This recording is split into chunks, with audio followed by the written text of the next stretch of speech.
Alright, what I'm about to say is rather risky because, well, I know that there's some people that will disagree. I would hope a lot of you would agree and stay through the video if you disagree to understand why I say this. But here goes. Destiny 2 Forsaken is better than the Taken King and Destiny 1. Actually, better than any expansion in Destiny 1. Yeah, I just said it. I know. And it doesn't hurt. Doesn't hurt to say it. It's easy. But so, hello everybody. For those of you who are new to this channel, these are basically like Chibi hours where I talk about whatever it may be, and in this case, talk about some blasphemy to some people. I've been enjoying Destiny 2 Forsaken a lot, and as you've seen with this channel, I've been uploading lots of videos, and I will continue to do so with funny moments and other kinds of videos, gun reviews, whatever, just anything in general, and this will be going on throughout Destiny 2, like small expansions and everything, just, yeah. So, yeah, if you're new, hit that subscribe button. Hit that little ding-dong bell while you're at it, too. Okay, anyways, back to the video. So, again, let's talk about that blasphemy that some people may not like me saying. Destiny 2 Forsaken is better than Destiny 1 Taken King. Now, I know, it's crazy for me to say that because Destiny 2, when it released, it was shit.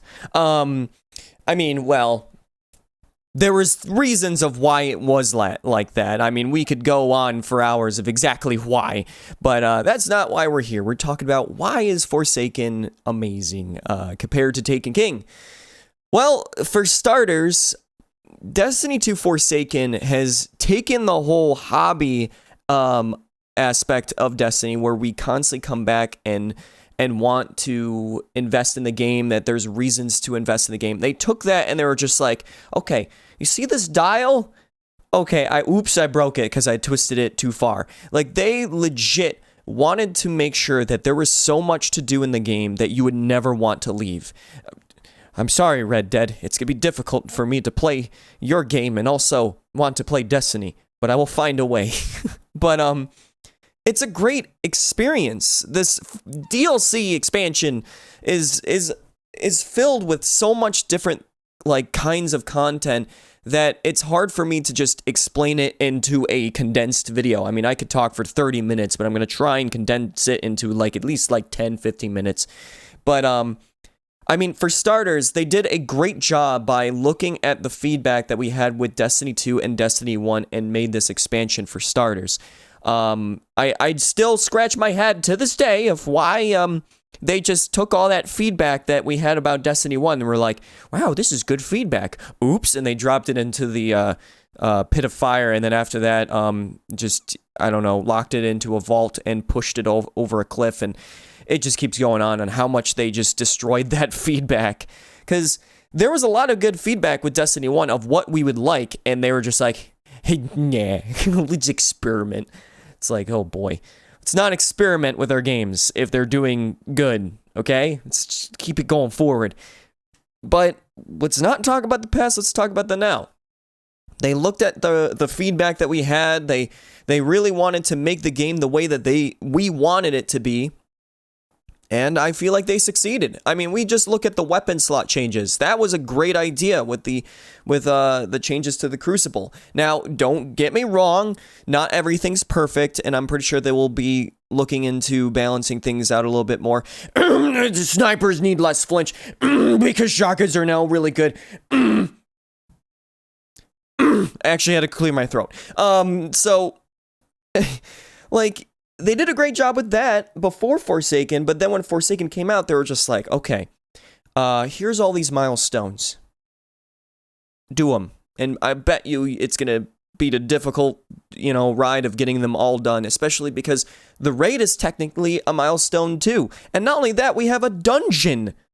A freaking dungeon. I've always, thought to myself, wouldn't it be cool if Destiny had a dungeon system where they have the raid, which is the 6-man raid, but then they would have a dungeon, which is almost like a strike where you have 3 people, but it's almost as difficult as a raid. And behold, there's a dungeon. and there's loot, and you can earn things, and it's a lot of fun. I don't know if there's any other dungeons. There probably will be. I don't know, but that was really, really surprising. And honestly, I'm glad that I waited to make this video, because originally I was going to say it was better than Taken King weeks ago. But then look at how many new things we're getting with the Dreaming City. The Dreaming City alone is something that I've never expected. Like with the Taken King, they would have the timed exotics, which this DLC does too. But there was not really much of a change in the environment in the Dreadnought as weeks went by, as people complete the raid or anything like that. Like with the Dreaming City with Forsaken, I mean, yes, they had the Court of Oryx where every week there was a new boss, but it's the same thing with the Blind Well, and the Blind Well has been showing to be very interesting to see every single week. So it's just, the Dreaming City is a living, breathing, and changing experience of content inside of Forsaken, which is good, and it's an end game patrol.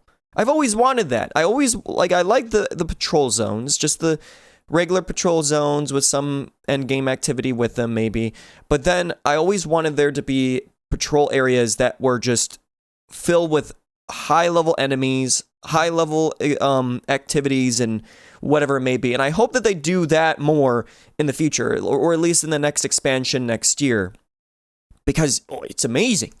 I mean, yes, but you got the strikes that are really good, and even then the strikes in Destiny 2 were good in general. It's just that there was no reason to do them, but now there's a strike, the Nightfall exclusive loot. There's actual powerful gear you could get out of doing those activities. It's pretty good, and the raid is pretty good. I mean, if you did the raid, yeah, it's pretty good. For me, I didn't beat it yet, but it's a lot of fun. I really, really do enjoy it, and I'm looking forward to actually grinding that raid. And I heard that there's a Fatebringer in there, but better. I know, blasphemy. I shouldn't say those words, but there's a lot of better in this expansion. Really, really is. Better than Taken King. Like, the Taken King was, in my opinion, the reason why I didn't really enjoy it that much was because the only way to get powerful gear was within the raid. And I know a lot of people would say, well, that's how it should be. But I always believe that it should take forever to get up in power with other activities that aren't like the raid, the Nightfall, and all that stuff. But if you do the raid, you shoot up in light level. And it seems that way because a lot of the people that have not touched the raid are still at like 560 or whatever. And it's been basically a month. But those who've done the raid and continue to go in there have pretty much got to 600 power. So they basically get to run around with that being like, look what I did. And that's how it should be. Because I still want there to be a reason to do these other milestones rather than being like, you'll get legendary gear. Hooray. That's not my reason to do that. Because as we know, most of our legendary gear is at Edge Transit. Yeah, that's not good about this DLC, but they'll fix it, hopefully, because tired of seeing that stupid grenade launcher. But, I mean, we got new Crucible maps, we got a new Crucible mode, you know, we got tons of stuff to experience in this game. We got the random rolls back, and random rolls, just them bringing that back showed exactly how important that is. I know that Taken King had random rolls too. I mean, they even have enhanced legendaries, which are like these legendary weapons that you can already acquire, but they have permanent rolls on them that Bungie chose to think that this would be a god roll in their terms. It's fully masterworked, but they're super duper rare. So there's another thing to grind for other than like, hey, I want these good rolls for my gun. Oh, wait, there's an enhanced legendary to look out for too. So many things to look for. Like, your experience is never going to end because there's always going to be something that you could go into the game and try and acquire and show off to your friends that you got this. Like, that's how Destiny should be. And so many things are in this game. Now, I know the story, I kind of left out. The story, it was a story. I feel like it was just as good as the Taken King. I don't think it was anything crazy, but I've never been crazy about the story for Destiny 2. I've been crazy about the lore, though. You know, all those things that they don't really express in your face. But with Forsaken, they really do put the lore in front of you with tons of stuff to acquire, with the lore tabs and just many different secrets to find within like the Dreaming City and everything. There's just so much. So, I mean, you could agree, you could disagree, I don't know, but I mean, there's just so much. And don't even think that there's like, oh, when we get to max power, we're done. Let me just remind you, it's been basically a month. And Iron Banner will be returning down the road. Faction rallies, Arms Week is supposed to be a thing down the road. So these are like weekly activities that come and go. We got Festival of Lost. And on top of that, in December, as soon as the beginning of December, we're going to get our first small little DLC thing, kind of like Curse of Osiris in a way. And it's just going to keep us going. And then, of course, we got the Dawning. And then after that, in the spring, we got another small DLC. And I know that maybe some of you did not purchase the expansion pass, but even without it, there's so much stuff to do in the game without it. I mean, the Taken King had the biggest drought in Destiny history because it came out and then we had nothing until a free update in the spring, which gave us Challenge of the Elders, but nothing really else. There wasn't really much, to that free update. So at least in this one, we're guaranteed to get stuff. Of course, you have to pay money for the expansion pass, but at least we know that we're going to get these events that everyone can experience. So, and of course, like the Iron Banner, Faction Rally, Arms Week, and all that stuff. So, yes, I believe that this expansion is better than Taken King. That's at least what I think. You could disagree. That's okay. You're allowed to have your own opinion. I know. It's the internet. And I said something that was also just crazy. Having your own opinion. I know. But you are allowed to have that opinion, and you can let me know in the comments down below. But I'm promising you that I'm going to continue to play this game, make content, and stream. Of course, I stream. If you want to check out my stream, it's in the description for my Twitch channel.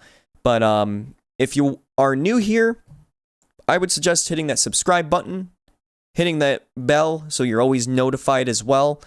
But yeah, I'm really looking forward to this year for Destiny when it comes to content, grinding, fun, just all kinds of stuff. I'm excited about the many experiences that I'm going to share with all of you within this game. It's really good. It's crazy again that we started from the bottom, now we're here kind of deal with Destiny 2 release the way it did. And I knew that it was going to be good, but holy crap, it's amazing. This Forsaken is amazing. Never expected it to be this big, but whatever. But I don't want to go into more tangents. I could go on even more about talking about other things. Like, I didn't even talk about Trials coming back and how much that's going to add into the end game activity things to do inside the game. I didn't talk about the new seasons and how that's going to bring stuff. I didn't talk about a lot of different things, like exotics to go for and so on. Yeah. So either way, thank you so much for listening. Chibi out.